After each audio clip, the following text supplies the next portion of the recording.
बहुत शुक्रिया आपका। मैं डिबेट के दूसरे चरण में आपके बाकी विचारों को सम्मिलित करूंगा। वीरेंद्र सिंह जी भी हमें इस डिबेट में शामिल हो चुके हैं। वीरेंद्र जी बहुत शुक्रिया आपका। वीरेंद्र जी बहुत शुक्रिया आपका।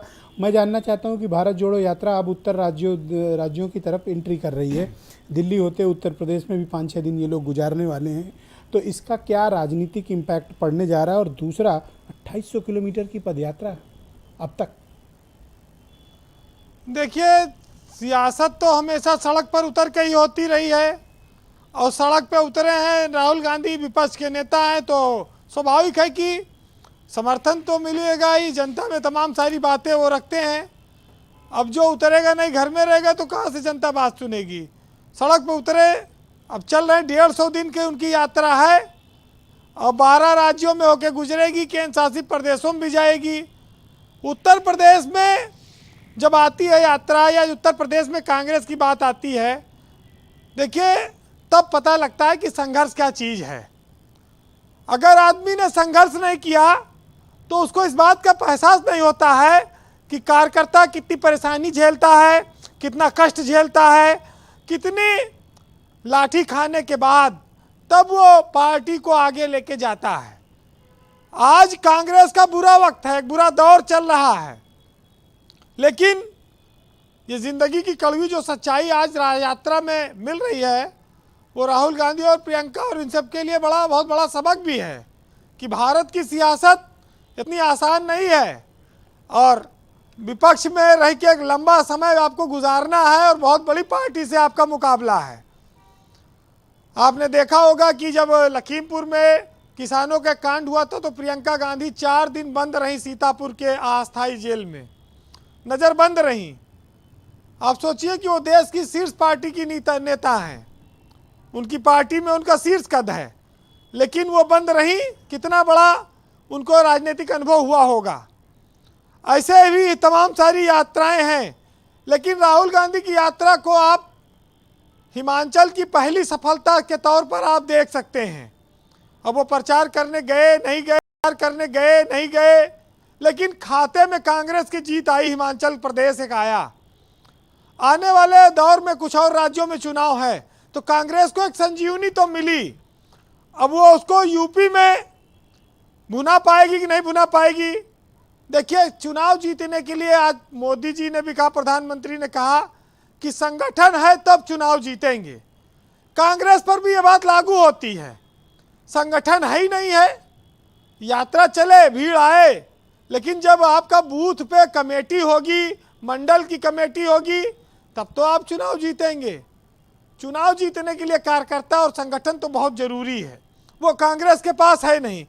इनके यहाँ तो जिला अध्यक्ष भरी सभा में ऐलान करता है हम इस्तीफा दे रहे हैं, जाओ जिसको बनाना बना लो। तो कांग्रेस की हालत ये हो गई कि पद भी लोग भार की तरह ढो रहे हैं। आपने देखा जो रायबरेली में हुआ।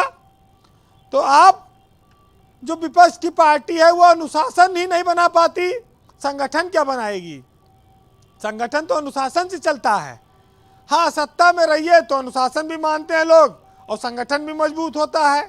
कांग्रेस का दुर्भाग्य है कि पहले कहा 27 साल यूपी बेहाल, फिर 5 गुजर गया, 33 हो गया, अब आने वाले 5 में भी कोई संभावना नहीं है, तो 27 या 37 साल पहुंच सकता है मामला। तो ये भारत जोड़ो यात्रा यूपी में आएगी, लेकिन उसका इम्पैक्ट आप निकाय चुनाव पे देखिएगा। निकाय चुनाव में कांग्रेस कितना लड़ पाएगी। एक जरूर है, कुछ नए लोग जुड़ रहे हैं कांग्रेस से। एक और मनमोहन सिंह मिल गए कांग्रेस को इस यात्रा में। रघुराज रामन, भारत के पूर्व गवर्नर रहे आरबीआई के। मनमोहन सिंह भी पहले आरबीआई के गवर्नर रहे, देश के लोग जानते होंगे। प्रधानमंत्री वो बाद में बने हैं, भारतीय रिजर्व बैंक के गवर्नर रहे हैं। अब रघुराज रामन, एक और मनमोहन मिल गए कांग्रेस को। तो ब्रजेश जी, कांग्रेस का तो लोग मजाक उड़ाते हैं उत्तर प्रदेश में। आप जानते हैं कि राहुल गांधी का भी बहुत मजाक उड़ाया गया। लोग पप्पू कहते थे, भाजपा भी कहती थी, विपक्ष भी कहता था। अब ये लोग पप्पू कहने में डरते हैं, अब वो मजाक नहीं उड़ा पाते। राहुल ने अपनी इस यात्रा से एक चुनौती तो बड़ी खड़ी कर दी। देखिए ब्रजेश जी, जब तक उत्तर प्रदेश में कांग्रेस नहीं जीतेगी, पूरे देश में कहीं जीत जाए, कांग्रेस को केंद्र में सत्ता मिलना मुश्किल है। कांग्रेस के लिए यूपी जीतना होगा, तब वो सरकार बना पाएगी। बाकी कितनी सीट आ रही जा रही, ये सब बातें चलती रहेंगी। एक बात देखने को मिलती है कि यूपी में चुनाव हुआ, सपा जीत गई, बीजेपी एक जीत पाई। ये कमी सुनील बंसल के जाने से खलती है बीजेपी को शायद। और राहुल गांधी की एक यात्रा का एक और प्रभाव भी आप सुनील बंसल से जोड़ सकते हैं कि दक्षिण के 3 राज्यों का उनको प्रभार दिया गया, जहां आजकल ये यात्रा चली है और चलने वाली है।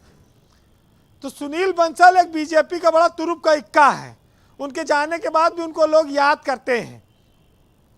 अभी तो बीजेपी को हिमाचल और गुजरात के बाद अब बड़ी चुनौती 3 जगहों पे मिलेगी।